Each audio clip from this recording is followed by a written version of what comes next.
Take Jayne Mansfield, the self-proclaimed nuclear option for publicity. In January 1957, she arrived at Grauman's Chinese Theater in a skin-tight dress accentuating her famed 40-21-35 measurements, sending photographers into a frenzy. The critics, however, were unforgiving. The Hollywood Reporter accused her of confusing volume with emotion and exposure with acting, while Variety likened her line delivery to phonetic reading in an unfamiliar language. Even The New Yorker called her performances a crime against dialogue. Mansfield was acutely aware of her limitations.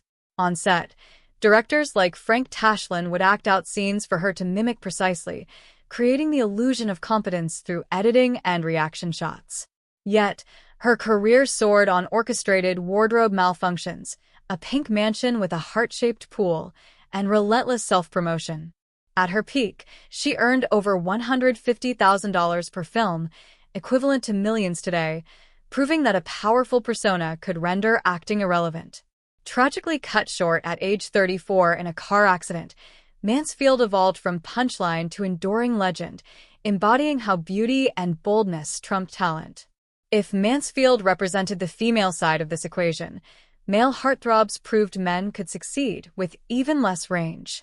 Tab Hunter, Warner Brothers' manufactured response to rebels like James Dean, was directed simply to react rather than act. His athletic build, blonde waves, and blue eyes captivated teenage girls, but critics were brutal. Bosley Crowther called him a handsome mannequin who merely moved his lips, while Time magazine said he didn't deliver lines, he survived them. In Damn Yankees, 1958, choreographer Bob Fosse despaired over Hunter's lack of pulse. Still, his limited expressions translated to box office gold, with hits like Young Love topping charts and fan magazines obsessing over his every move. The psychological toll was immense. Hunter later revealed the schizophrenia of fan adoration clashing with critical scorn.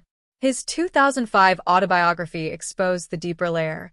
As a closeted gay man marketed to women, he was performing a lifelong lie, perhaps explaining the perceived inauthenticity critics sensed. The assembly line cynicism peaked with Mamie Van Doren, Universal's blatant attempt to replicate Marilyn Monroe after losing Mansfield. Critics indicted the entire system through her, with The New Yorker dismissing her as stale water compared to Monroe's champagne. Universal executives openly admitted they needed her only to stand there for approved angles. Directors cut away midline to hide her stiffness, keeping cameras moving to distract from her pained emotional attempts. Films like Untamed Youth and Girls Town were profitable exploitation fare, but Van Doren symbolized the point where synthetic replication alienated even forgiving audiences. Her career highlighted Hollywood's cold calculation. Measurements mattered more than nuance. Male dramatic leads weren't immune. John Derek, handpicked by Harry Cohn for his chiseled looks blending Cary Grant and Tyrone Power, had one unchanging expression for every emotion. Opposite Humphrey Bogart in Knock on Any Door, 1949, his flatness stole focus unintentionally. Bogart reportedly quipped about checking for a pulse. Critics noted his intense stares conveyed nothing, and Variety called him a wooden hat stand. After fading as an actor, Derek reinvented himself photographing and directing his beautiful wives, like Bo Derek, circling back to exploiting visuals he couldn't emote himself. Not all stories ended in stagnation. Tony Curtis, with his Bronx accent and shirtless appeal, was spectacularly miscast in exotic roles, turning lines like, "Yonder lies the castle of my father," into unintentional comedy gold. Fata.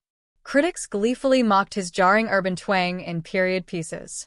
Unlike others coasting on looks, Curtis fought back, hiring coaches, studying, and lobbying for suited roles.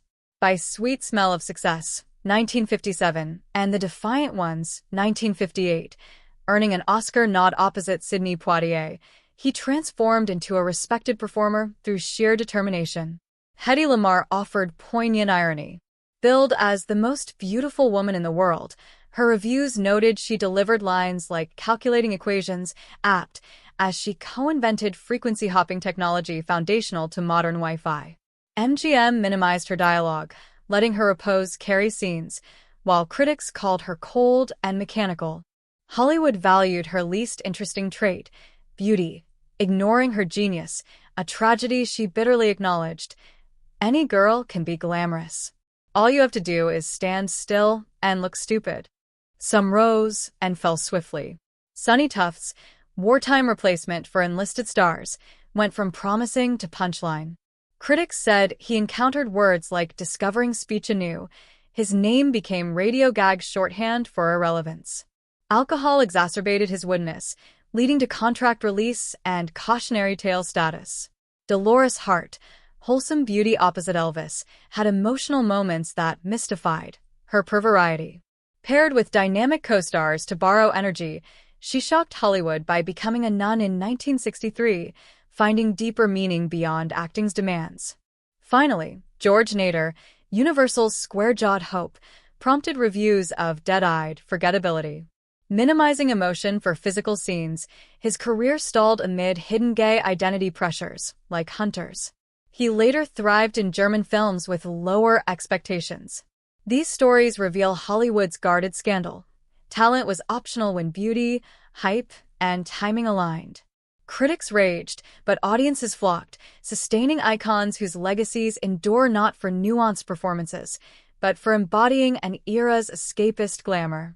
In the end, the studio system's con job worked brilliantly, proving that sometimes looking the part was the ultimate performance.